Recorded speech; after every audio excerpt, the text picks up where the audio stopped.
Update: AITA for being upset with my husband for saying he would choose his deceased wife over me.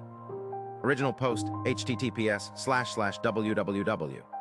Reddit com/r/AITA/s/s0mzunwxtj.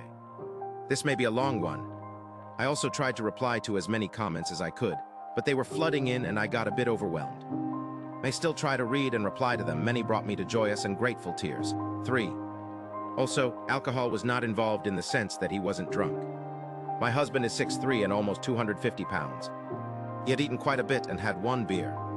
He was practically sober, grinning face with sweat. Anyway, we talked. I asked him to let me go first and to not interrupt. He doesn't usually interrupt anyway.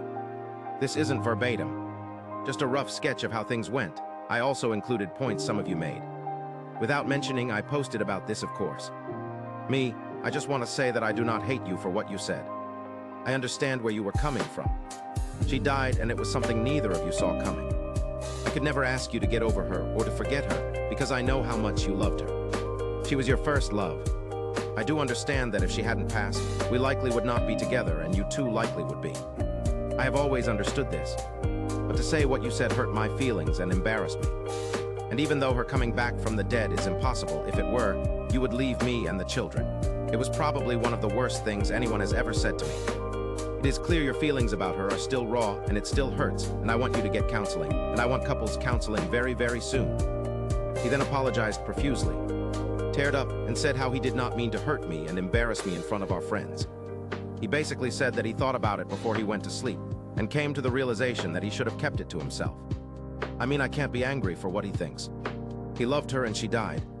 His feelings are also valid here. Also said that he would never leave me and the children, and that what he said was just a poorly thought out and poorly worded statement. That he was not thinking clearly, and when he said it, he immediately felt that maybe it came out wrong. I asked him how he would feel if I said that to him. He says, yeah, it's bad. I know. I shouldn't have said it. I wouldn't be happy. I know you aren't happy. I should have apologized in front of everyone as soon as I said it or not have said it at all. I then asked him to think of the children and said it's like you saying, hey, children's names, if my dead wife walked through the door, I'd pack my bags and never speak to you guys again. And then it really got uncomfy. After some silence, I had no idea what to say after that. He asked me if I wanted to divorce. So I asked him why he would think I would want a divorce just to see what he would say. He says he doesn't know. I didn't answer his question and said we needed to look into counseling. That he needed to get counseling for himself and that we would go to couples counseling. And if the answer is no, I am not interested in moving forward. This isn't 100% about the comment anymore. I need to know if he is willing to make the necessary changes and put in the work to fix what he messed up. Because if he were to dismiss my feelings or not want counseling, it means he doesn't think this was that serious and that he may not take me seriously. I also said this to him. Some of the comments also told me to take the kids elsewhere. I agreed with this because it would be difficult to get through this while also parenting. I've got a very young daughter and a son that is a toddler. They are currently with my parents for the weekend, and I'll be getting them Sunday night, so this gives us time to really work.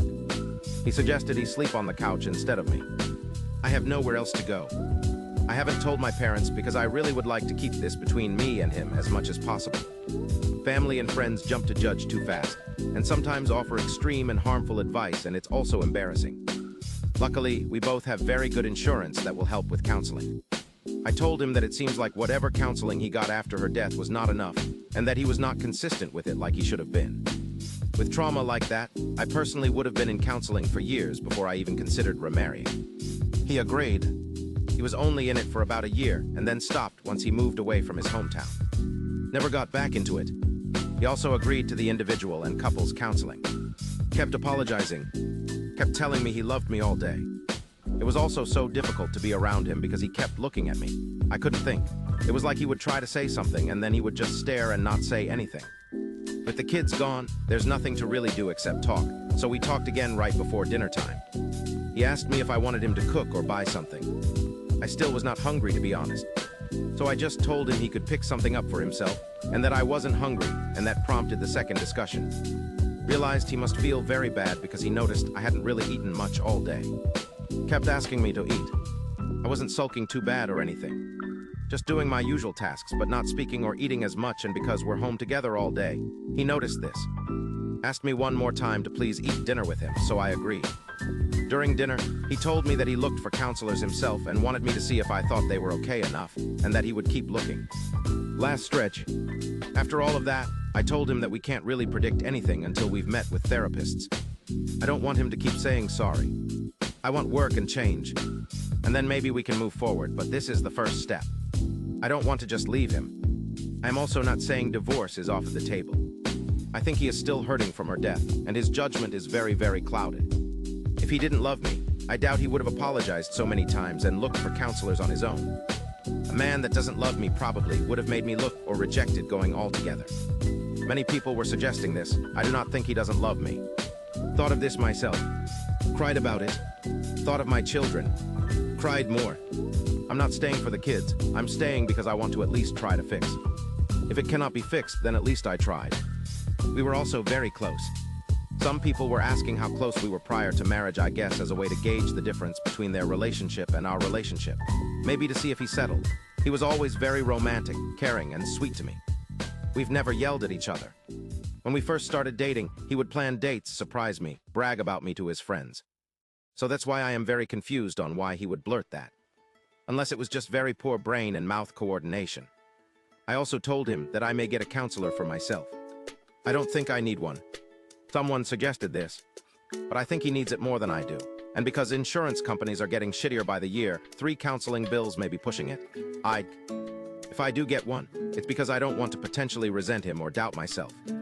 Some people were making attempts to make me doubt myself. Some people in the comments were very nasty to me. I appreciate Reddit hiding comments with many downvotes as they may be mean, but I couldn't help but click. Some of you are very mean and very nasty individuals, and I hope you find happiness one day. There could be another update in the future. Not opposed to making one. Thank you all for your kind words and support. I've also responded to everyone that texted me, which was everyone there at the potluck that has my number. 3 people, there were 9 people there not including us. They've all basically said the same thing. They can't believe he said that. They feel bad for me, asking if everything is okay, what he said was not okay, etc. He showed me some of the texts with him and his friends, and some made me cry with how kind they were being towards me.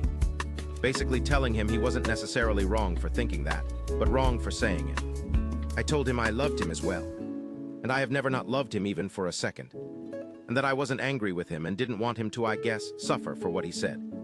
But I was just hurt and needed him to know that it did hurt me and him to respond how he saw fit, and we'd go from there. That is all for now. I could possibly answer more questions here, if you have any. I tried to answer some of the more frequently asked ones that I saw. Again, sorry for this being so lengthy. Have a nice weekend, everyone, and thank you again.